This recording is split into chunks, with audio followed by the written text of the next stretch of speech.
আসসালামু আলাইকুম। ফোর্থ ডাইমেনশনে স্বাগত। আমি শাহজালাল মনি। মধ্যপ্রাচ্যে আজ যা ঘটছে অনেকেই সেটাকে ইরান ইসরায়েলের সংঘাত হিসাবে দেখেন। কেউ বলেন এটি আমেরিকার শক্তি প্রদর্শনের যুদ্ধ, আবার কেউ বলছেন এটি ইরানের প্রতিশোধের পরীক্ষা, মাফ করেন, প্রতিরোধের পরীক্ষা। কিন্তু যদি আমরা ঘটনাগুলোর পেছনের কাঠামো দেখি, তাহলে অন্য একটি বাস্তবতা চোখে পড়ে। এই সংকট আসলে কোনো একদিনে তৈরি হয়নি। এটি বহু বছরের ভুল হিসাব, নিরাপত্তাহীনতা, ক্ষমতার প্রতিযোগিতা, কৌশলগত ভয়ের ফল। ইসরায়েল বিশ্বাস করে সামরিক শক্তির মাধ্যমে তারা দীর্ঘমেয়াদী নিরাপত্তা নিশ্চিত করতে পারবে। যুক্তরাষ্ট্র বিশ্বাস করে অর্থনৈতিক নিষেধাজ্ঞা, সামরিক চাপের মাধ্যমে তারা আঞ্চলিক ভারসাম্য নিয়ন্ত্রণ রাখতে পারবে।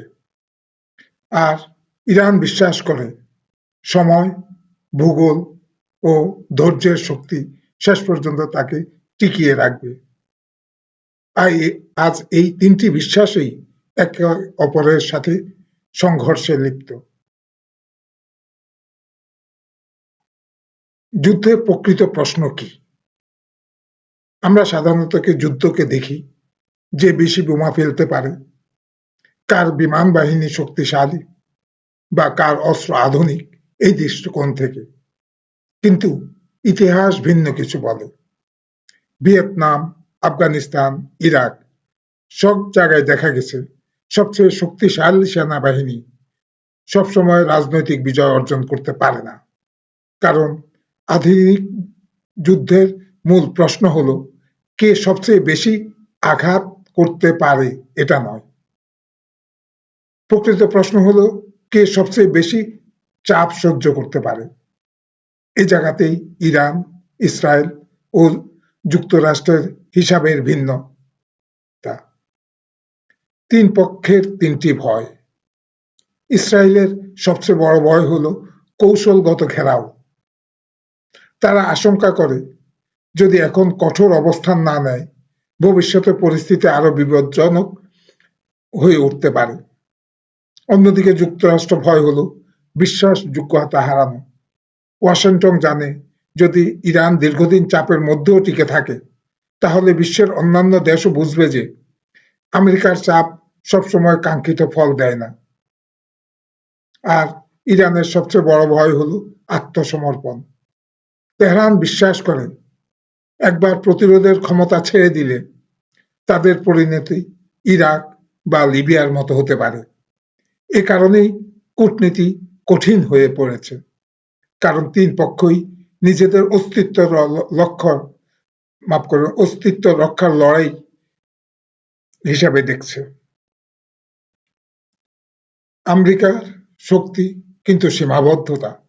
অনেকেই মনে করে যুক্তরাষ্ট্র যা চাইবে তাই করতে পারে।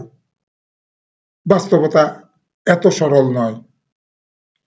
হ্যাঁ, আমেরিকার হাতে বিশ্বের সবচেয়ে শক্তিশালী সামরিক বাহিনী, ডলার ভিত্তিক অর্থনীতি, বিশ্ব ব্যবস্থা এবং বিস্তৃত জোট রয়েছে।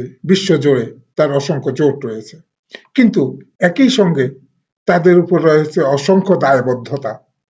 ইউক্রেন, তাইওয়ান, নেটো, গালফ অঞ্চল, ইসরায়েল, বৈশ্বিক বাণিজ্য রোধ সবকিছু একসঙ্গে সামলাতে হয়।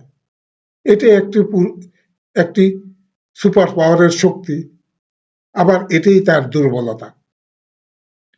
কারণ প্রতিটি নতুন সংঘাত তাদের কৌশলগত চাপ আরো বাড়িয়ে দেয়। ইসরায়েল রয়েছে দ্বিধায়। ইসরায়েল সামরিকভাবে অত্যন্ত সক্ষম। তারা লক্ষ্যবস্তুতে আঘাত হানতে পারে, গোয়েন্দা তথ্য সংগ্রহ করতে পারে এবং দ্রুত অপারেশন পরিচালনা করতে পারে। কিন্তু প্রশ্ন হলো সামরিক সাফল্য কি রাজনৈতিক সমাধান দিতে পারে? গাজা, লেবানন কিংবা ইরান প্রতিটি ফ্রন্টে সামরিক পদক্ষেপ নতুন রাজনৈতিক প্রক্রিয়া তৈরি করে। এ কারণেই নিরাপত্তা অর্জনের চেষ্টা যত বড়, অনেক সময় অনিরাপত্তাও তত বাড়ে। ইরানের আসল শক্তি কোথায় দেখি। অনেকেই ইরানকে শুধুমাত্র অর্থনৈতিক সংকট, নিষেধাজ্ঞা এবং সামরিক সীমাবদ্ধতার দৃষ্টিতে দেখে, কিন্তু ইরানের আসল শক্তি অন্য জায়গায়। তাদের লক্ষ্য আমেরিকাকে পরাজিত করা নয়, তাদের লক্ষ্য হলো বেঁচে থাকা। এবং ইতিহাস দেখায় যে পক্ষের লক্ষ্য শুধু টিকে থাকা তাকে পরাজিত করা অনেক কঠিন। ইরান জানে তারা সরাসরি যুদ্ধে যুক্তরাষ্ট্রকে হারাতে পারবে না, তাই তারা অন্য খেলা খেলছে, ধৈর্যের খেলা, সময়ের খেলা, খরচ বাড়িয়ে দেওয়ার খেলা। অর্থনৈতিক ফ্রন্টে যে যুদ্ধ, মধ্যপ্রাচ্যের প্রতিটি সংঘর্ষ শেষ পর্যন্ত তেলের বাজারে আঘাত হানে। হরমুজ প্রণালী দিয়ে বিশ্বের একটি বড় অংশের জ্বালানি সরবরাহ হয়।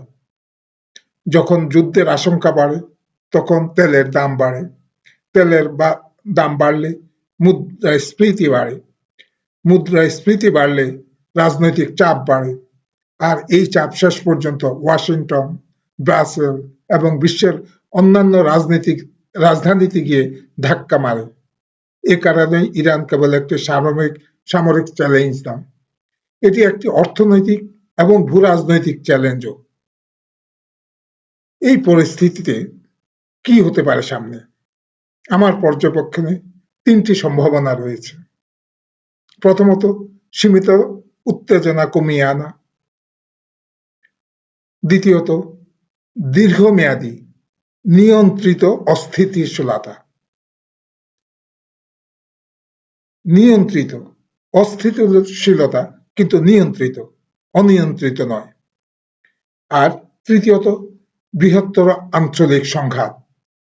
তিনটির মধ্যে সবচেয়ে সম্ভাব্য দৃশ্যপট হলো দ্বিতীয়টি, অর্থাৎ নিয়ন্ত্রিত অস্থিতিশীলতা বজায় রাখা। অর্থাৎ হামলা হবে, পাল্টা হামলা হবে, কূটনীতি চলবে, হুমকি চলবে, বাজার অস্থির থাকবে কিন্তু নিয়ন্ত্রিত। কিন্তু কেউ পূর্ণাঙ্গ যুদ্ধ চাইবে না, কারণ পূর্ণাঙ্গ যুদ্ধের মূল্য সবার জন্যই অত্যন্ত বেশি। কূটনীতির বিষয়ে যদি বলি, আমার ধারণা এই সংকটের সমাপ্তি কোনো নাটকীয় সামরিক বিজয়ের মাধ্যমে হবে না। এটি শেষ হবে ক্লান্তির মাধ্যমে, টায়ার্ডনেসের মাধ্যমে, কৌশলগত ক্লান্তি, অর্থনৈতিক ক্লান্তি, রাজনৈতিক ক্লান্তি। এক সময় সব পক্ষ বুঝতে পারবে যুদ্ধ চালিয়ে যাওয়ার খরচ শান্তির চেয়ে বেশি হয়ে গেছে, আর তখনই কূটনীতি ফিরে আসবে। আর সেটা শক্তির কূটনীতি হবে না, সেটা হবে ক্লান্তির কূটনীতি। সবশেষে বলবো, সবচেয়ে গুরুত্বপূর্ণ বিষয় হলো এই সংঘাতে হয়তো কেউ সম্পূর্ণ বিজয়ী হবে না, কিন্তু সবাই নিজেদের সীমাবদ্ধতা সম্পর্কে নতুন শিক্ষা পাবে। আমেরিকা বুঝতে পারবে তার প্রভাবের সীমা কোথায়, ইসরায়েল বুঝবে সামরিক শক্তির সীমা কোথায়, ইরান বুঝবে প্রতিরোধেরও একটি সীমা আছে। আর এই উপলব্ধিগুলোর মধ্য দিয়েই মধ্যপ্রাচ্যে একটি নতুন ভারসাম্যের জন্ম নেবে। এটি পুরনো বিশ্ব ব্যবস্থার পতন নয়, বরং এমন এক নতুন যুগের সূচনা, যেখানে শক্তি শুধু অস্ত্র দিয়ে নয়, ধৈর্য, অর্থনীতি, জোট এবং কৌশলগত সহনশীলতা দিয়েও পরিমাপ করা হবে। আমি মোহাম্মদ শাহজালাল মনি, আপনারা দেখছিলেন ফোর্থ ডাইমেনশন। ভিডিওটি ভালো লাগলে লাইক, শেয়ার এবং সাবস্ক্রাইব করতে ভুলবেন না। আল্লাহ হাফেজ, সবাই ভালো থাকুন।